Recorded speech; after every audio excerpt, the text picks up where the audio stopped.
Good evening. The Prime Minister's demand for an early general election looks set to be rejected by MPs after opposition parties agreed it shouldn't take place until after the EU summit in mid-October. Labour, the Lib Dems, the SNP and Plaid Cymru say they won't back the government's bid for an election, declaring they wanted an extension to the Brexit date of October the 31st to guarantee that the UK won't leave the EU without a deal. Mr Johnson, on a visit to Scotland, accused them of making an extraordinary political mistake. It came as the House of Lords approved a bill to prevent a no-deal Brexit. It will get royal assent and become law on Monday. Here's our Deputy Political Editor, John Pienaar.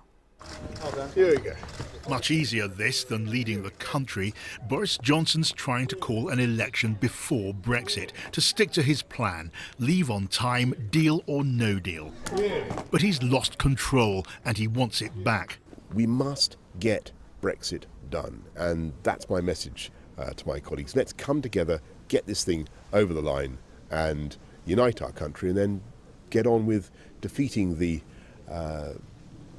Labour opposition, when they finally have the guts to have an election. You can almost smell the election coming, but he's having to wait. A spectator as his opponents try to force him to give up on a no-deal Brexit, break his promise, maybe his premiership. You keep mentioning October the 31st. You've made it abundantly clear that's your line in the sand. If you can't deliver that, you're going to have to resign, aren't you? That is not a hypothesis I'm willing to contemplate. I want us to get this thing done. Today in the Lords, the legislation banning no deal was sent to become law, decreeing there'd be no election till Brexit's delayed. As many of that opinion will say content. The contrary not content, the contents have it. Opponents had coordinated their plans.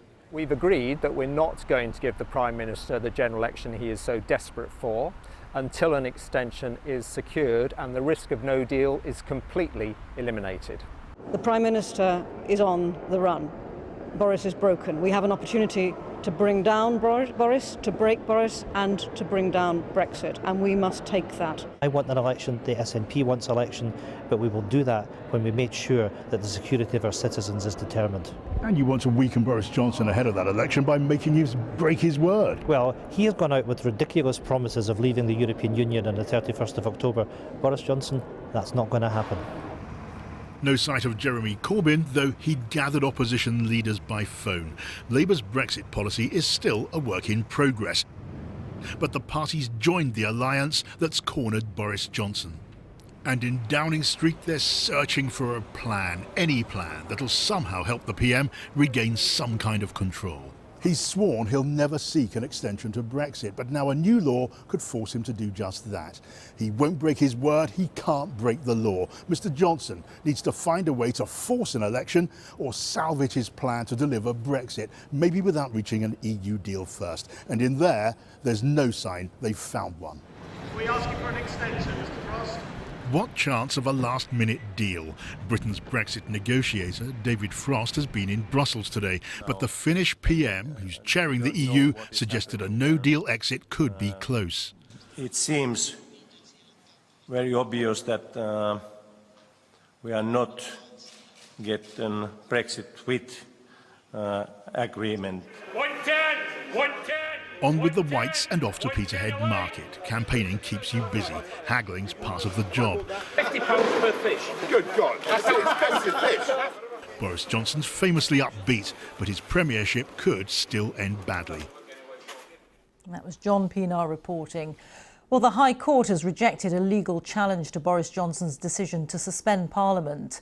The case was brought by the businesswoman Gina Miller, who argued the move was an unlawful abuse of power. She's been allowed to appeal. The case is expected to be heard at the Supreme Court on September the 17th.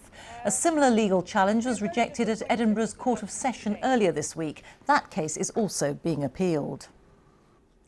The Chief Constable of West Yorkshire Police says he's disappointed that his officers were used as a backdrop to a political speech by Boris Johnson on Brexit yesterday. John Robbins said it was the understanding of the force that any involvement of their officers was solely about the government's police recruitment drive, and that they'd had no prior knowledge the speech would be broadened to other issues. Well, let's go live to Downing Street tonight and back to John Pienaar. John, this has been an extraordinary week in politics by any measure. But have the Prime Minister's tactics this week misfired, do you think? Boris Johnson's had a wearing, torrid week by any standards. The team here still seem bullish enough, but I've watched Boris Johnson closely for many years, and he somehow seemed less confident yesterday and more uncharacteristically subdued today than I've ever seen him. Certainly, some ministers and MPs, publicly and privately, have their worries about government strategy now. They want, for example, some of them to see those rebels who were sacked as Tory MPs this week given a reprieve. So there are decisions to be taken on the election and on Brexit. The move on Monday to try again to get an early election looks sure to fail. And the ideas that have been chewed over inside Number 10 include, for example, leaving office so as to come back after an election in a stronger position, or hoping the EU denies Britain the Brexit that Boris Johnson is so keen to avoid. On all sides of this argument, Rita, it's calculated that if there's an election after an extension of Brexit, the Tory party would suffer, would lose Brexit support, be more vulnerable to the Brexit party.